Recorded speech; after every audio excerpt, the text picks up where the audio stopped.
ساتھ ہو۔ السلام علیکم ورحمۃ اللہ وبرکاتہ۔ ویلکم بیک ناظرین، وقفے کے بعد خیر مقدم آپ کا یو کے سے ہماری بہن زارا ہمارے ساتھ ہیں۔ السلام علیکم۔ وعلیکم السلام جی جی، میرا سوال ہے کہ جماعت کو میری جو سہیلی ہے وہ اس کی ماں باپ مر گئے لیکن وہ نیاز نہیں کرتی۔ بہن یہ تو آپ کی وائس کوالٹی اتنی خراب ہے، سمجھ میں نہیں آ رہا کچھ، ذرا ٹیلی فون سے ذرا سا دوبارہ بتائیے۔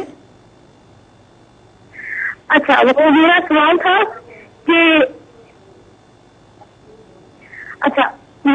تھا کہ میری ایک سہیلی ہے اور اس کی ماں باپ مر گئے ہیں لیکن وہ جمعرات کو ان کی نیاز نہیں کرتی۔ اچھا چلیے ٹھیک ہے، اس پہ بات کر لیتے ہیں۔ اچھا مفتی صاحب، یہ تو کیا خاص عبادت کیا کرنی چاہیے؟ دیکھیں اس میں کوئی مقرر نہیں ہے، یعنی ایسا نہیں ہے کہ جناب یہ کریں گے تو ناحق کریں گے تو گناہ ہوگا، ایسا کوئی اچھا نہیں یہ ہے۔ جو فوری طور پہ مغرب کے بعد نماز کے بعد جو 6 رکعت نوافل پڑھے جاتے ہیں، ہاں یہ جو ہے سلف صالحین کا طریقہ کار ہے اور نبی کریم صلی اللہ علیہ وسلم کی سنت میں اس کی اصل بھی موجود ہے۔ یعنی صلاۃ اوابین 6 رکعت نماز پڑھنا رسول اللہ صلی اللہ علیہ وسلم کی مستقل سنت ہے، اور آپ علیہ الصلوۃ والسلام ارشاد فرماتے ہیں کہ جسے مغرب کے فرضوں کے بعد 6 رکعت پڑھے تو اس کے تمام گناہ بخش دیے جاتے ہیں اگرچہ کہ سمندر کے جھاگ کے برابر ہو۔ تو اس رات میں لوگ جو عام دنوں میں یہ کہنا چاہتا ہے اوابین تو مستقل روٹین میں پڑھنے کی چیز ہے، روزہ نہیں۔ تو بہرحال اگر کوئی اس دن میں بھی پڑھے تو اس میں کیا حرج ہے؟ نہیں بالکل نیکی کی بات ہے، اور البتہ اس میں یہ ہے کہ بعض بزرگان دین کا طریقہ کار یہ رہا، اس میں 2 رکعت جو ہے وہ عمر بالخیر کے لیے پڑھے جاتے ہیں، 2 رکعت جو ہے وہ رزق کے لیے پڑھے جاتے ہیں۔ ناظرین یہ نوٹ کر لیجئے، یہ بہت اہم چیزیں ہیں، اور رات کو تو آپ کو جاگنا ہی جاگنا ہے، تو اگر جاگ رہے ہیں تو ذرا یوں کر لیجئے، ہاں کیا 2 رکعت جو ہے وہ عمر بالخیر کے لیے عمر بالخیر کے لیے، اور 2 رکعت جو ہے وہ رزق کے لیے کیے جاتے ہیں، اور 2 رکعت جو آفات و بلائیات سے محفوظ رہنے کے لیے پڑھے جاتے ہیں۔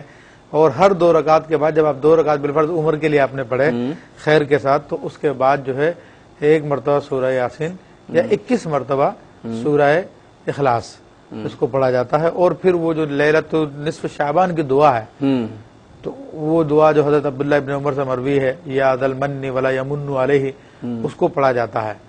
تو یہ طریقہ کار بزرگوں کا رہا ہے، تو اس سے رات کی ابتدا ہوتے ہی نیکیوں کا ایک ذخیرہ جو انسان کا مطلب شروع ہو جائے گا۔ جی جی۔ اچھا پھر اس کے علاوہ عبادت کے حوالے سے آپ نے بات کی ہے، تو چونکہ میں نے پہلے عرض کیا کہ کوئی مقررہ عبادت نہیں ہے، نبی کریم صلی اللہ تعالی وسلم نے حکم فرمایا کہ قوموا لیلہ، نماز کے لیے آپ علیہ الصلوۃ والسلام نے حکم دیا، کیونکہ قیام جو کیا جاتا ہے وہ نماز میں کیا جاتا ہے۔ تو اب اگر کوئی شخص 2 رکعت میں پوری رات گزار دے تو عبادت ہو گئی، تو بھی عبادت ہے، اور 100 رکعت میں پوری رات گزارے تو بھی عبادت ہے۔ ہاں اس میں البتہ بعض بزرگوں کے اپنے اپنے تجربے ہیں جو انہوں نے اس کے فوائد محسوس کیے ہیں، تو وہ مختلف کتابوں میں اس کی روایتیں ملتی ہیں، تو ان کے بارے میں یہ عقیدہ نہ رکھا جائے کہ جناب اس کا اتنا ثواب ملے گا، اس کا اتنا ثواب ملے گا، کاؤنٹنگ کر کے، کیونکہ ثواب کا دار و مدار تو وحی پر ہوتا ہے، وہ اللہ کے رسول عز و جل صلی اللہ علیہ وسلم ہی بتاتے ہیں وحی کے ذریعے۔ البتہ بزرگوں کا طریقہ ہے اس میں اچھی نیت کر کے اس کو پڑھ لیا جائے تو اس میں کوئی حرج کی بات نہیں ہے۔ صلاۃ التسبیح ہے، اس رات کو صلاۃ التسبیح پڑھی جا سکتی ہے، درود پاک پڑھا جا سکتا ہے، قرآن مجید کی تلاوت کی جائے، صحیح تسبیحات پڑھی جائیں، تیسرا کلمہ پڑھا جائے، تو یہ سارے کے سارے عبادت۔ اچھا کیا مفتی صاحب آپ یہ ریکمینڈ کریں گے کہ اس رات میں ظاہر نوافل پڑھنے ہیں تو ان نوافل کی جگہ قضاء عمری پڑھ لی جائے پوری رات؟ دیکھیں یہ تو سب سے اچھا ہے، اور جس کے ذمے جو ہے فرائض ہیں تو اس کے لیے جائز بھی نہیں ہے کہ وہ اپنے فرائض کو چھوڑ کے نوافل میں لگ جائے۔ اس کے لیے حکم یہی ہے کہ پہلے اپنے فرائض کو مکمل کرے اور اپنے پھر نوافل کو بعد میں پڑھے۔ تو اس رات کی ابتدا میں یہ جو 6 نوافل ہوتے ہیں یہ پڑھ لے انسان، کیونکہ یہ خاص مقاصد کے لیے ہے۔ اس کے علاوہ جو ہے وہ پھر اپنے فرائض ادا کریں، قضاء عمری ادا کر لے، وہ بہتر ہے زیادہ۔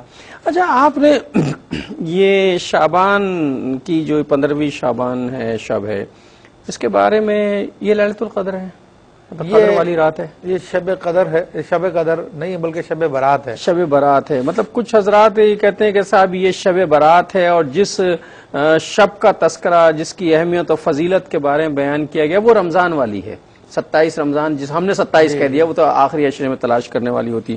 تو کہا کہ جو قرآن میں جو تذکرہ ہوا وہ اس رات کا ہوا ہے. جی جی جی. تو یہ تو آپ نے احادیث کے اس کے حوالے سے متسند بنا دی ہے ساری چیزوں کو کہ شب برات جو ہے وہ بھی بڑی اہمیت کی حامل ہے. وہ رات الگ ہے.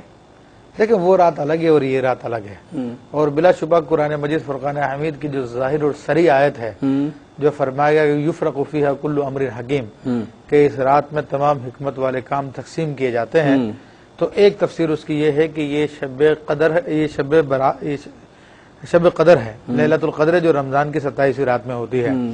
اور یہ جو احادیث میں آپ کے سامنے بیان کر رہا ہوں تو اس سے یہ ظاہر ہے کہ یہ 15ویں شعبان ہے جس کا ہم ابھی ذکر کر رہے ہیں. تو اس حوالے سے صحابہ کرام رضوان اللہ علیہم اجمعین، تابعین، تبع تابعین، مختلف علماء کی رائے دو رہی ہیں. بعض نے کہا کہ اس سے مراد جو ہے یہ شب قدر ہی ہے، یفرق فیہا کل امر حکیم سے، اور بعض نے کہا کہ نہیں وہ لیلۃ القدر ہے اور وہ قدر والی رات ہے، اس میں یہ کام ہوتے ہیں.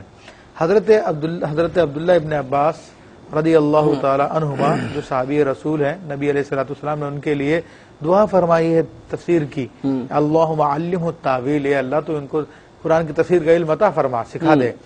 تو وہ فرماتے ہیں کہ ان دونوں میں تطبیق یوں ہو سکتی ہے کہ یہ جو نصف شعبان کی رات ہے اس میں اہم کاموں کی ابتدا کر دی جاتی ہے، اچھا، اور پھر لیلۃ القدر کی رات ہے اس میں تکمیل کر دی جاتی ہے.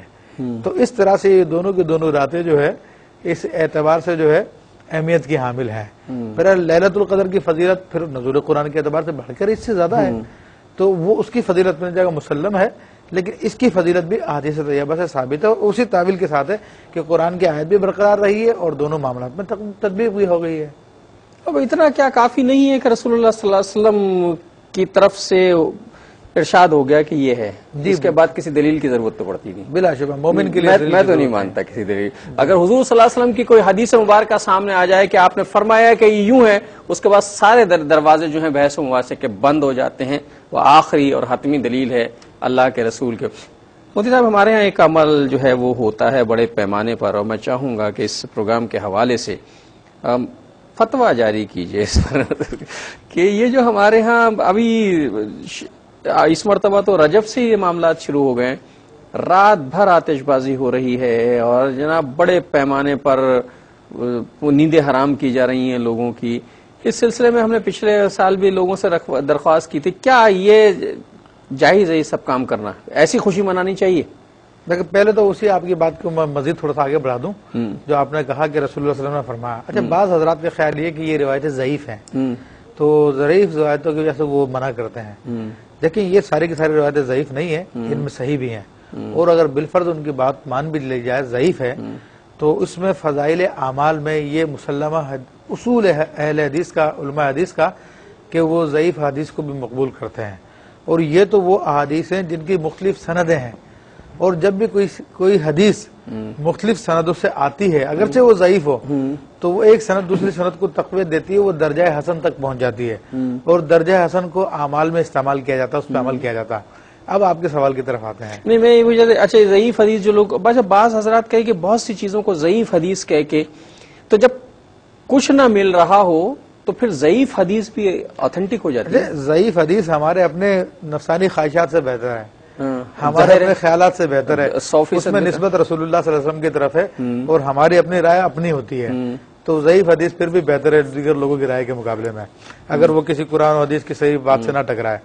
آپ نے جو بات کہی اس کے حوالے سے تو بلا شبہ یہ آتش بازی کرنا، پٹاخے بازی کرنا، یہ سراسر ناجائز ہے، اور علماء نے اس کے بارے میں فرمایا کہ اس کی ابتدا کرنے والا نمرود تھا جو ابراہیم علیہ السلام کا دشمن تھا. ناظرین ملاحظہ فرما لیجئے، خاص طور پر سنیے، اور اپنے بچوں کو جو گلیوں میں اس وقت پھر رہے ہیں اور جو دھماکوں کی آوازیں کر رہے ہیں ان کو بلا کے یہ بات سنوائیے گا. جی.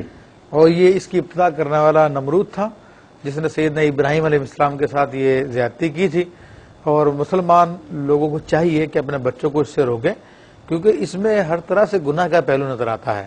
ہر سال کتنے لوگوں کے گھر جل جاتے ہیں، کتنے لوگوں کی آنکھیں ضائع ہو جاتی ہیں، پیسہ ضائع ہوتا ہے، پھر پٹاخے بازی کرنے سے لوگوں کی نیندیں غارت ہو جاتی ہے. حالانکہ رسول اللہ صلی اللہ علیہ وسلم کی ایک حدیث مبارکہ ہے، جس نے کسی مسلمان کو ایذا دی اس نے مجھ کو ایذا دی، جس نے مجھ کو ایذا دی اس نے رب کی بارگاہ میں جو ہے یہ غلط معاملہ کیا، وہ تو رب کریم اس کو پھر عذاب دے گا. تو لوگ اپنے بچوں کو چھوڑ دیتے ہیں، جناب بچے خوشی کر رہے ہیں، وہ پیسے بھی دیتے ہیں بلکہ خود لا کے دیتے ہیں، تو ان سے کہیں کہ بروز قیامت ان کو سارے اعمال کا جواب دینا پڑے گا، یہ رسول اللہ صلی اللہ علیہ وسلم کو عزت دینے والوں میں شامل ہو جائیں گے۔ اچھا، ایک مختصر سا سوال کرنا چاہتا ہوں چونکہ ٹائم میرے پاس کم ہو رہا ہے، اس رات میں حضور صلی اللہ علیہ وسلم قبرستان بھی گئے تھے؟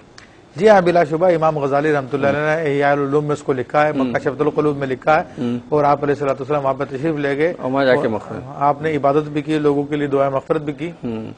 ناظرین، یہ آج کا پروگرام تھا، اس پہ باتیں تو میں بہت زیادہ کرنا چاہتا لیکن ظاہر ہے وقت ختم ہو جاتا ہے تو پھر بات وہیں رہ جاتی ہے۔ بہرحال جو کچھ کہا اسے بہت جانیے، لوگوں تک اسے پہنچائیے، خاص طور پر پٹاخے بازی کے بارے میں بتائیے کہ یہ فعل حرام ہے، جیسا کہ مفتی صاحب نے فرمایا ناجائز ہے اور یہ گناہ کا کام ہے۔ اگلے پروگرام تک کے لیے شیخ الحدیث مفتی محمد ابوبکر صدیق شاذلی اور اپنے میزبان ڈاکٹر محمود غزنوی کو اجازت دیجیے۔ اللہ نے کے بعد